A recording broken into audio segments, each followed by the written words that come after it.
우리 지난 시간에 같은 본문 가지고 이 본문 속에는 반복되는 단어가 하나 있고 반복되는 어법이 한 가지 있다라고 말씀드렸죠. 반복되는 단어가 무엇이었습니까? 우리라는 단어였어요. 나, 너 이런 단어가 아니고 우리. 신앙생활에 있어서 이것보다 중요한 게 없다. 왜?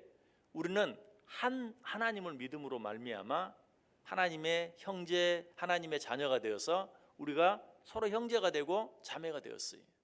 그러므로 신앙생활을 하면서 늘 우리는 우리라는 마음을 가지고 신앙생활을 해야 한다. 초대교회가 바로 그런 신앙 공동체였다. 나, 너가 아니라 네 것, 내 것 없이 우리라는 마음을 가지고 서로 하나라는 마음을 가지고 신앙생활한 초대교회, 그 교회가 그래서 아름다운 교회였고 우리가 모두 본받기를 원하는 교회가 되었다라고 말씀을 드렸어요. 자, 그렇다면 이 본문 속에 또 한 가지 반복되는 어법이 한 가지 있는데 그것은 무엇인가?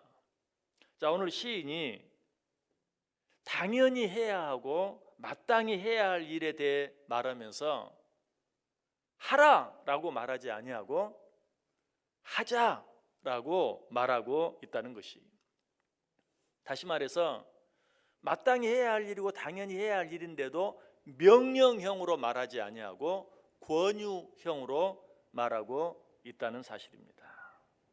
이렇게 하라, 저렇게 하라 하지 아니하고 이렇게 합시다, 저렇게 합시다, 이렇게 하자라고 말하고 있어요. 여러분, 이것이 왜 중요합니까? 이것은 어떤 일을 당연히 해야 할 일, 마땅히 해야 할 일을 누군가에게 시키면서 그 사람에게만 시키는 것이 아니라 자기 자신까지 포함해서 말하고 있는 것이기 때문에 우리 이렇게 같이 하자라고 말하고 있기 때문에 중요한 것이, 우리가 어떤 사람에게 무엇인가를 권할 때 내가 먼저 본을 보이면서 그리고 나도 그 일을 같이 하면서 하는 것과 그저 하라고 시키는 것 사이에는 엄청난 차이가 있어요. 베드로전서 5장 3절에도 감독들을 향하여, 장로들을 향하여 권면하면서 뭐라고 권면합니까? 맡은 자들에게 주장하는 자세를 하지 말고 양무리의 본이 되라. 주장하는 자세를 취하지 말고 양무리의 본이 되라. 먼저 너희가 앞장서서 그 일을 하라.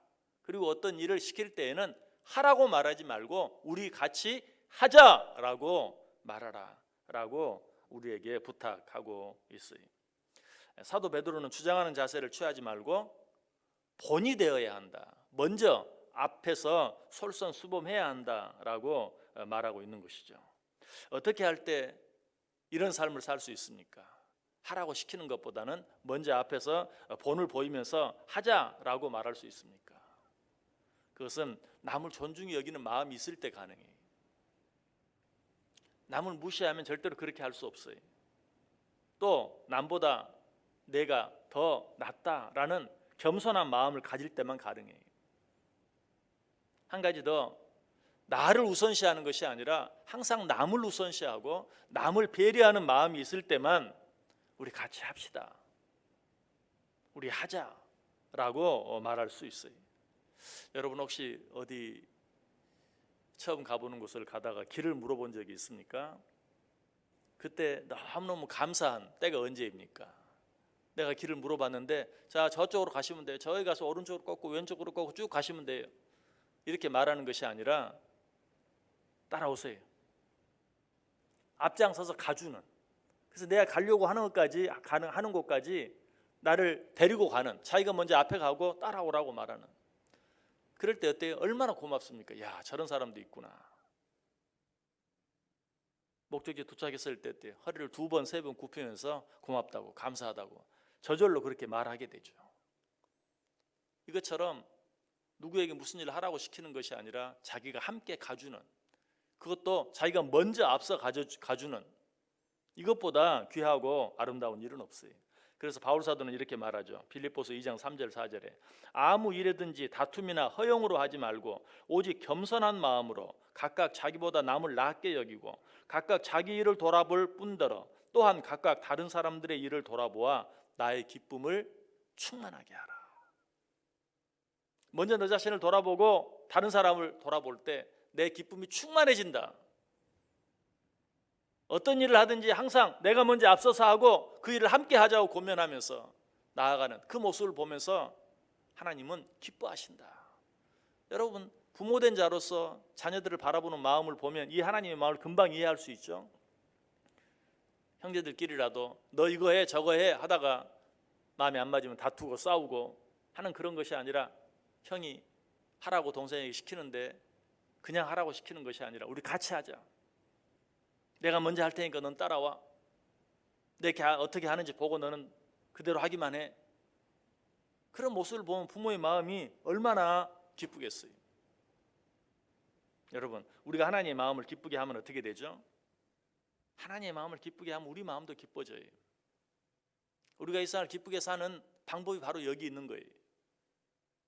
내가 모든 일에 솔선수범하고 본을 보이고 앞서 나갈 때 하나님만 기뻐하시는 것이 아니라 하나님을 기쁘시게 하면 나도 기쁠 수 있어요. 그저 나는 편하게 있고 누구에게 무엇인가를 시키기만 하면 그것이 기쁠 것 같은데 그렇지 않아요. 함께 손을 맞잡고 함께 일을 해 나아갈 때 기쁘다. 빌립보서 2장 5절 이하에도 너희 안에 이 마음을 품으라 곧 그리스도 예수의 마음이니 그는 근본 하나님의 본체시나 하나님과 동등됨을 취할 것으로 여기지 아니하시고 오히려 자기를 비어 종의 형체를 가지사 사람들과 같이 되셨고 사람의 모양으로 나타나사 자기를 낮추시고 죽기까지 복종하셨으니 곧 십자가에 죽으심이라. 먼저 본을 보이는, 먼저 앞서가는 그러한 삶이 바로 누구의 삶이었다? 우리 주 예수 그리스도의 삶이었다. 너희는 이 예수 그리스도를 본받으라, 이 예수 그리스도의 마음을 가지라 라고 이야기하고 있어요. 오늘 본문에 보면 하자라는 이런 고니형 표현과 더불어서 또 이것의 의미를 좀 더 강하게 우리에게 가르쳐주는 또 한 가지 단어도 있죠.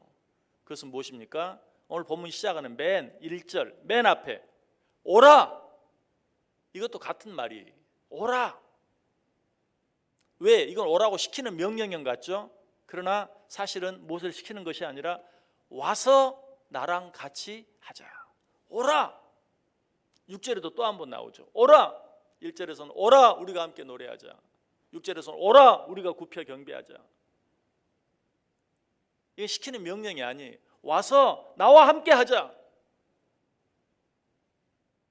우리는 늘 이렇게 말하고 또 이런 태도로 삶을 살아갈 수 있어야 돼요. 이것이 우리가 신앙생활을 하면서 하나님을 기쁘시게 할 수 있는, 아니 내가 기뻐질 수 있는, 내가 기쁘게 신앙생활을 할 수 있는 가장 중요한 방법이다.